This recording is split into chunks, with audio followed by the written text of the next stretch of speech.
बाक्सानि सालबारियाव दुलाराय बर' फरायसा आफादनि बानजायनायाव खुद्रिसारनाय हाबाफारि लानाय जादों। बाक्सा जिल्लानि सालबारियाव गोग्गो आरो थार खान्थिजों एसएसएलसी आनजाद खुंफुंनाय दाबिनानै दुलाराय बर' फरायसा आफादनि बानजायनायाव सालबारि महकुमा मावख'नि लांगोनायाव 1 घन्टा खुद्रिसारनानै धरना खालामनाय जादों। मेट्रिक आनजादनि जेनेरेल साइन्स आयदानि सोंथि बिलाइया लिक जानायनि जाहोनाव आनजादखौ बन्द दोनथ'नायनि खौरां फोसावनायनि उनावनो रायजो नाङैनो फरायसा फरायसुलिफोरनि गेजेराव हाहाकार थासारि सोमजिदों।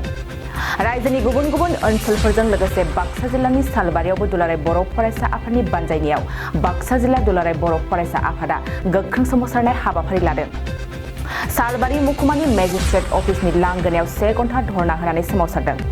दुलाराय बर' फरायसा आफादनि मावथि सोद्रोमाफोरा आखाइ आखाइ बेनार फ्लेग लानानै सोलोंथाइ बिफान हाय हाय सेबा खुंगिरि हुसियार फरायसुला फरायसुलिफोरजों गोसोबायदि दाखालाम बायदि स्लगानजों गोख्रों सोमावसारदों।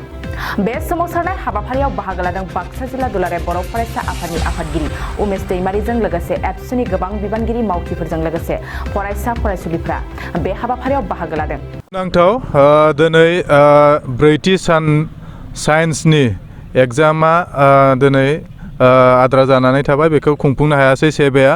बेनि थाखाय दुलाराय बर' फरायसा आफादा मोनफ्रोमबो जिल्ला आरो महकुमायाव 1 घन्टानि थाखाय धरना हाबाफारि लादों आरो बे धरनानि गेजेरजों जोङो बेखौनो दाबि खालामदों जाहाथे जाय एग्जामखौ जोङो जिउनि सबसे गोनांथार सानो, बे जाहैबाय मेट्रिक एग्जाम आरो फरायसा जिउनि गिबिसिन माने गोनांथार एग्जामानो मेट्रिक। बे गोनांथार एग्जामखौ जाहाथे मोजाङै खुनु माने गोरोन्थि गैयालासे माने थारै जाहाथे जोङो एग्जामखौ होनो मोनो, बेनि थाखाय दाबि खालामदोंमोन। आरो बेनि थाखायनो दिनै बाक्सा जिल्ला दुलाराय बर' फरायसा आफादाबो सालबारि महकुमानि बेन्दोङाव 1 घन्टानि धरना हाबाफारिखौ लादों।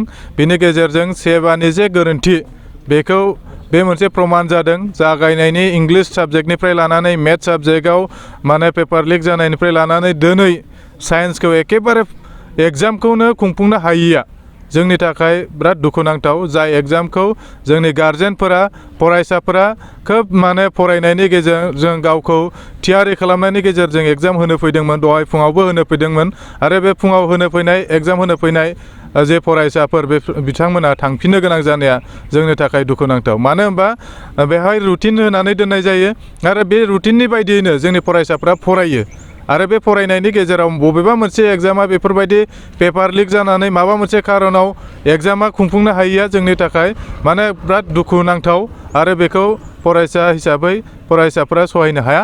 आरो बिनि थाखायनो जों आसा खालामदों नैबे जे सेबानि गोरोन्थि, बे गोरोन्थियाव सोर सोर दाय दङ, सोर सोर बिथांमोना नैबे पेपार लिक जानाय, सोरबा माने फैसा लानाय बायदि बायदि जि जेंनायाव गोग्लैना दङ, बेखौ जाहाथे नायबिजिरो आरो बे नायबिजिरनायनि गेजेरजों जाय दायगिरि बिथांमोनखौ जाहाथे मोनसे एकदमबारे बिदिन्थि बायदि एकदम बिदिन्थि गोनां जाहाथे साजा होयो।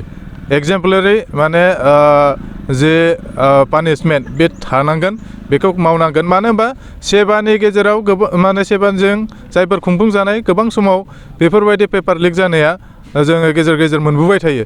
नैबेवहाय जागायजेननायनिफ्राय जानाया जोंनि थाखाय बांसिन दुखुनांथाव जादों।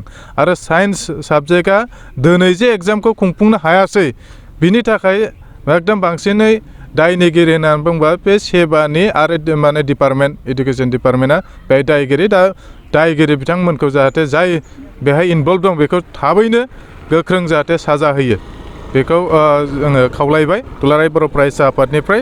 दा नैबे थालांनाय जिखिनि एग्जाम, बे थालांनाय एग्जामा जाहाथे खुनु माने बेबायदि जेंना जेंगोना गैयालासे मोजाङै उइथ प्रुफ मेकानिजमाव जाहाथे जायो, माने खुनु माने सिस्टेमाव जाहाथे बेफोरबायदि जेंनाया जाहाथे सोमजिया। माखासे एग्जाम दंबावो, बे एग्जाम थानायफोरा जाहाथे मोजाङै खुंफुं जायो, बेनि थाखाय सिगांग्रो जेखिनि माने बिबानगिरिफोरा बा जेखिनि डिपार्टमेन्टआ दायथ' लानांगौ बेखौ गोख्रोङै नोजोर होनानै लागोन, बेखिनिखौ खावलायबाय। गोजोननाय।